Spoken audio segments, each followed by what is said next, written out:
Congress party जन जागरण पोल खोल अभियान चला रही थी और एक जो दिल्ली शहर की जो इमेज खराब की थी, आबाकारी नीति लेकर के अरविंद लेकर के आए, तो उसमें दो चीजें थी। दिल्ली की इमेज को बचाना, इस शहर को बचाना, और दूसरा जो इसमें महाभ्रष्टाचार हुआ है उन दोषियों को सजा दिलाना। हम लगातार ये साबित कर रहे थे कि मनीष सिसोदिया मास्टरमाइंड है।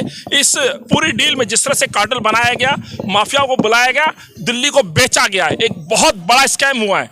इसमें दिल्ली की इमेज को भी, छवि को भी बहुत आघात पहुंचा है। दिल्ली की इमेज शराब की राजधानी बन गई। एक तरफ शराब की राजधानी, दूसरा तरफ भ्रष्टाचार। वो तमाम साक्ष्य लेकर के हम पुलिस पे गए, एलजी साहब के पास गए, सीबीआई पे गए, और हमने जनजागरण, प्रोटेस्ट, प्रदर्शन, प्रेस वार्ताएं, तमाम वो चीजें की, और इस सरकार को हमने सोने नहीं दिया। आज उसी का नतीजा है। जो नाम हमने अधिकारियों के लिए वो जेल में है, जिन नेताओं के नाम लिए उनमें जाना शुरू हो गए, जिसमें एक पहला नाम, जो पहला एफआईआर में नाम है मनीष सिसोदिया, वो जेल है। अफसोस इस बात का है, इस नीति को बनाने में जो 3 मंत्रियों की सलाह थी, जो समूह था, उनमें से 2 जेल में है।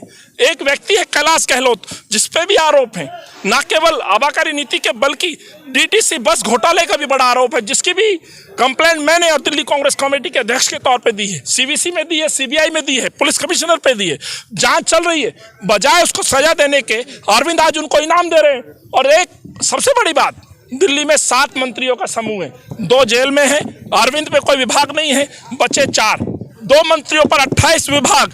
ये सरकार चल रही है, मजाक बन गया है। दिल्ली के अंदर सरकार नहीं, मजाक चल रहा है।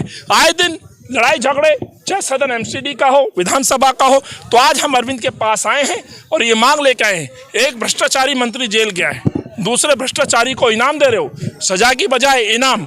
ये दिल्ली सहन नहीं करेगी। उनका इस्तीफा मांगने आए हैं। नैतिकता के आधार पर अरविंद को इस्तीफा देना चाहिए, क्योंकि जो क्राइम हुआ है इनकी देखरेख में हुआ है। निष्पक्ष जांच होनी चाहिए।